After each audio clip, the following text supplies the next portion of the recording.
drove up the driveway just like any other day of my life. But as I turned into the garage,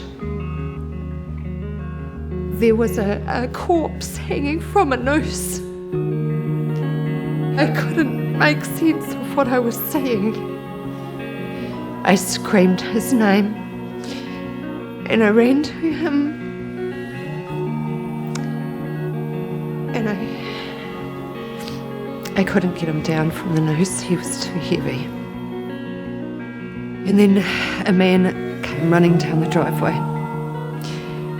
and he managed to take Torrin down, and he lay him down on the floor in the garage. I was just standing there saying, "Make my baby alive, please make my baby alive." He said, "I'm sorry, he's gone."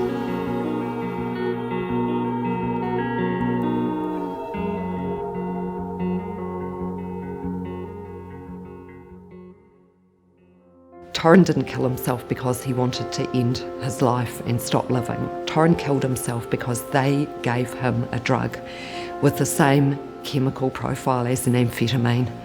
And Torrin had a reaction, drug-induced psychosis. He started hallucinating, he was hearing voices. When you boil it down to the simplest terms, if you give somebody poison and they take it and they die, you killed them. And that's what happened to my son.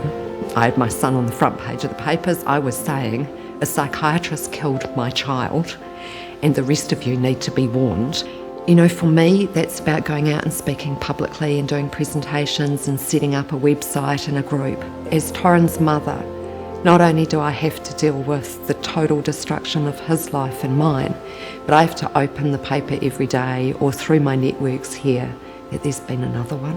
We have 10 suicides a week in New Zealand for a population of 4.4 million. Our youth suicide rate is double the rate of America, double the rate of Australia, and 5 times the rate of the UK. In New Zealand, SSRIs are first-line treatment for children who are suffering school stress, relationship breakups, family stress, the normal stuff that's part of being a human being. We hand them a bottle of Prozac.